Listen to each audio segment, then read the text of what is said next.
What's up, fight fans? This is Kurt DeVille with Counterpunched Boxing News, and I have some breaking news, some sad news concerning Mills Lane. Mills Lane, the Hall of Famer referee who officiated the Mike Tyson versus Evander Holyfield bite fight and more than 100 other fights, has died this morning in Reno, Nevada. His home with his son Terry. Lane confirmed to ESPN he was 85. Lane is known for his catchphrase, "Let's get it on!" Suffered a stroke in March of 2002 that partially paralyzed him and left him virtually unable to speak.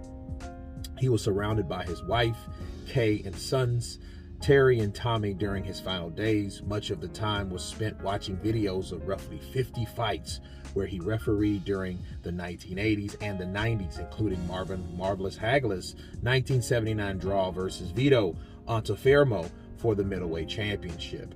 And quote, his son said, "The past 20 years after the stroke were pretty tough, to be honest.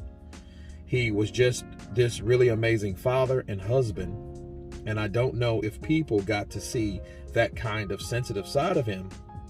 And my mom took care of him since the stroke. He never spent one night in a nursing home. I don't know if December 6th is my dad's date of death or a new life for her." Lane was regarded for one of his no-nonsense attitudes as the third man in the ring. Started boxing after he joined the Marines in 1956 and was later defeated in the U.S. Olympic trials in 1960 in San Francisco. He turned pro as a welterweight to the following year and suffered the first round TKO loss in his debut. Lane went on to win 10 more consecutive fights with 6 KOs and retired in 1967 with a record of 10-1. He graduated from the University of Utah's Law School in 1970 and refereed his first title fight the following year. Let me counterpunch. Mills Lane is a legend. He was known to take no bull in the ring. Okay, he was definitely the third man in the ring, not a side order. If Mills Lane was refereeing your fight, you know there is no corruption or no type of other funny business going on. He was a stand-up ref in my eyes, and he will be missed.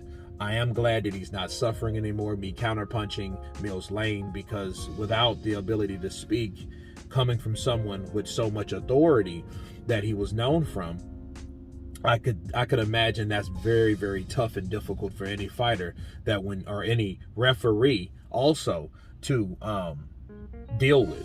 Okay, so I am glad. I'm sure he is happier right now. And you guys tell me what you think of Mills Lane dying at age 85. Of course, please subscribe. And you guys been Counterpunched. Peace.